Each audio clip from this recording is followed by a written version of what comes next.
High fashion की दुनिया में एक डायर हैंडबैग लग्जरी और एक्सक्लूसिविटी दिखाता है। यह एक ऐसा एक्सेसरी है जो स्टेटस और वेल्थ का सिंबल है और इसे कैरी करना एक स्टेटमेंट बन गया है। लेकिन साउथ कोरिया में ऐसा ही एक हैंडबैग करप्शन और मिसयूज ऑफ पावर का सिंबल बन गया। यह एक साधारण लग्जरी आइटम से कहीं अधिक बन गया। यह एक नेशनल स्कैंडल का सेंटरपीस बन गया। इस अनएक्सपेक्टेड कनेक्शन ने पूरे देश को हिला दिया और एक पॉलिटिकल अर्थक्वेक ट्रिगर कर दिया। लोगों ने सड़कों पर उतरकर अपने गुस्से और निराशा को व्यक्त किया। इस हैंडबैग स्कैंडल ने साउथ कोरिया की पॉलिटिक्स में ब्राइबरी के डीप रूटेड इश्यू को एक्सपोज कर दिया। यह एक ऐसा मुद्दा था जो लंबे समय से दबा हुआ था, लेकिन अब सरफेस पर आ गया था। इसने वेल्थ, इन्फ्लुएंस और पावरफुल लोगों के बीच डेंजरस नेक्सस को भी हाईलाइट किया। यह नेक्सस साउथ कोरियाई सोसाइटी के हर कोने में फैला हुआ था। यह स्कैंडल जो 2016 में हुआ, साउथ कोरियाई सोसाइटी में शॉकवेव्स भेज दिया। यह एक ऐसा समय था जब लोग अपने लीडर से जवाबदेही की मांग कर रहे थे। इसने इलीगल डीलिंग्स और सीक्रेट एग्रीमेंट्स के वेब को रिवील किया। यह वेब इतना इंट्रिकेट था कि इसे अनरेवल करना आसान नहीं था। और इन सबके सेंटर में था एक सिंपल सा लग्जरी आइटम, एक डियर हैंडबैग, जो उस समय की प्रेसिडेंट पार्क ज्यून हाई की बेटी को गिफ्ट किया गया था। यह गिफ्ट एक सिंबल बन गया था करप्शन और पावर के मिसयूज का। यह हार्मलेस सा गिफ्ट एक ऐसी कंस्पिरेसी को अनरावल करेगा जो गवर्नमेंट के हाईएस्ट लेवल्स तक पहुंची थी। यह कंस्पिरेसी इतनी गहरी थी कि इसे समझने में समय लगा। इस स्कैंडल की वजह से प्रेसिडेंट का इंपीचमेंट और पावरफुल लोगों की इंप्रिजनमेंट हुई। यह एक ऐसा मोमेंट था जिसने साउथ कोरियाई पॉलिटिक्स को हमेशा के लिए बदल दिया। Dior handbag scandal South Korea की पॉलिटिक्स में एक टर्निंग पॉइंट बन गया। यह एक ऐसा मोमेंट था जिसने लोगों को जागरूक किया और उन्हें एक्शन लेने के लिए प्रेरित किया। इसने पब्लिक का इलेक्टेड ऑफिशियल्स पर से ट्रस्ट तोड़ दिया। लोग अब अपने लीडर से ज्यादा ट्रांसपेरेंसी और अकाउंटेबिलिटी की मांग कर रहे थे। इसने ट्रांसपेरेंसी और अकाउंटेबिलिटी पर नेशनल डिबेट भी शुरू कर दी। यह डिबेट साउथ कोरियाई सोसाइटी के हर लेवल पर हो रही थी। इस स्कैंडल ने एक कठोर रिमाइंडर दिया कि पावरफुल लोग भी लॉ से ऊपर नहीं है। यह एक ऐसा लेसन था जिसे लोग कभी नहीं भूलेंगे। इसने पावरफुल लोगों की ज्यादा स्क्रूटनी की जरूरत को अंडरलाइन किया। यह एक ऐसा समय था जब मीडिया और पब्लिक दोनों ही ज्यादा विजिलेंट हो गए थे। इस स्कैंडल ने नेशन वाइड प्रोटेस्ट और रिफॉर्म्स की मांग को स्पार्क किया। लोग अब सिस्टेमिक चेंज की मांग कर रहे थे। इसने साउथ कोरिया को अपने पॉलिटिकल सिस्टम की अनकंफर्टेबल ट्रूथ्स का सामना करने पर मजबूर किया। यह एक पेनफुल लेकिन नेसेसरी प्रोसेस था। देश को करप्शन के कोरोसिव इन्फ्लुएंस को स्वीकार करना पड़ा। यह एक्सेप्टेंस चेंज की दिशा में पहला कदम था। इस स्कैंडल ने इंट्रोस्पेक्शन के पीरियड और मीनिंगफुल चेंज के पुश को लीड किया। यह एक ऐसा समय था जब लोग अपने फ्यूचर के बारे में सोच रहे थे। गोल क्लियर था, ऐसे पावर के मिसयूज को फिर से होने से रोकना।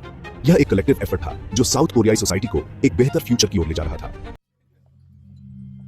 डियर हैंडबैग स्कैंडल की सिग्निफिकेंस समझने के लिए साउथ कोरियाई सोसाइटी में लग्जरी गुड्स के रोल को समझना जरूरी है।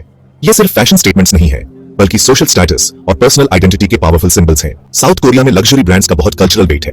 ये ब्रांड्स अक्सर वेल्थ और सक्सेस के मार्कर्स के रूप में देखे जाते हैं। उन्हें सक्सेस, स्टेटस और सोफिस्टिकेशन के सिंबल्स माना जाता है। ये आइटम सिर्फ प्रोडक्ट्स नहीं है, बल्कि एक सोशल करेंसी है। लग्जरी ब्रांड्स का ये फैसिनेशन इलीगल एक्टिविटीज में उनके यूज के लिए फर्टाइल ग्राउंड क्रिएट करता है। ये गुड्स अक्सर इलिसिट ट्रांजैक्शंस और ब्राइबरी के टूल्स बन जाते हैं। साउथ कोरिया में लग्जरी गुड्स अक्सर पावरफुल लोगों को खुश करने के लिए यूज किए जाते हैं। ये एक subtle yet potent form of influence है।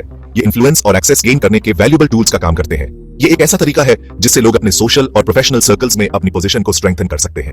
गिफ्ट गिविंग का ये कल्चर ऊपर से हार्मलेस लगता है, लेकिन इसके पीछे की डायनामिक्स काफी कॉम्प्लेक्स है। लेकिन सोशल कर्टेसी और आउटराइट ब्राइबरी के बीच की लाइंस को ब्लर कर सकता है। ये एक ऐसा ग्रे एरिया है जो एथिकल बाउंड्रीज को चैलेंज करता है। एक्सपेंसिव गिफ्ट्स का एक्सचेंज रिलेशनशिप्स को सॉलिडिफाई करने और एडवांटेजेस सिक्योर करने का तरीका बन जाता है।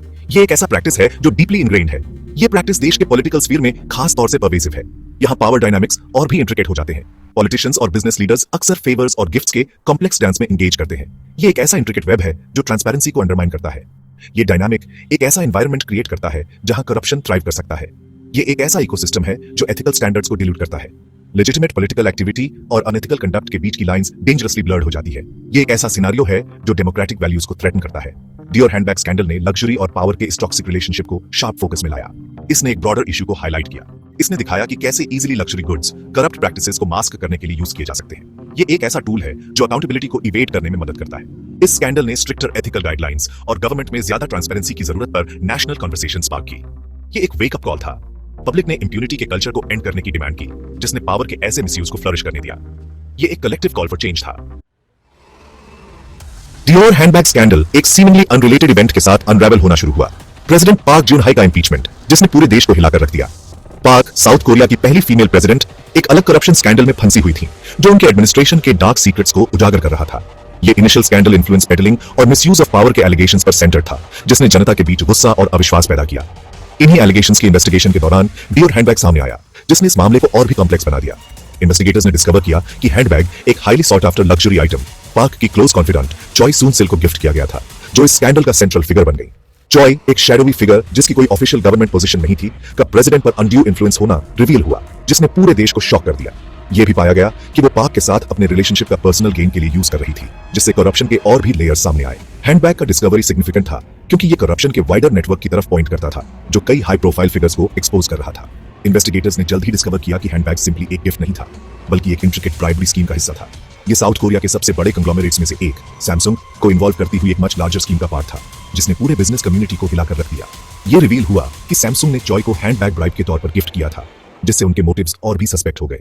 बदले में उन्होंने पाक एडमिनिस्ट्रेशन से पॉलिटिकल फेवर्स मांगे, जो उनके बिजनेस इंटरेस्ट्स को आगे बढ़ाने के लिए क्रूशियल थे। इन फेवर्स में एक कंट्रोवर्शियल मर्जर के लिए गवर्नमेंट सपोर्ट शामिल था, जो ली फैमिली के सैमसंग एम्पायर पर कंट्रोल को सॉलिडिफाई करेगा, जिससे उनके पावर डायनामिक्स में सिग्निफिकेंट चेंजेस आए। सैमसंग के इन्वॉल्वमेंट के रेवलेशन ने साउथ कोरिया में शॉकवेव्स भेज दिए, जिससे जनता में आउटरीच और प्रोटेस्ट्स की लहर दौड़ गई। इसने रिवील किया कि किस एक्सटेंट तक करप्शन गवर्नमेंट और बिजनेस के हाईएस्ट लेवल्स तक पहुंच गया था, जिससे सिस्टमिक रिफॉर्म्स की मांग उठी। स्कैंडल, जो पहले एक सिंगल हैंडबैग पर फोकस था, अब एक फुल ब्लोन नेशनल क्राइसिस में एक्सप्लोड हो गया था, जिसने पूरे देश को एक अनप्रेसिडेंटेड पॉलिटिकल टर्मोइल में डाल दिया।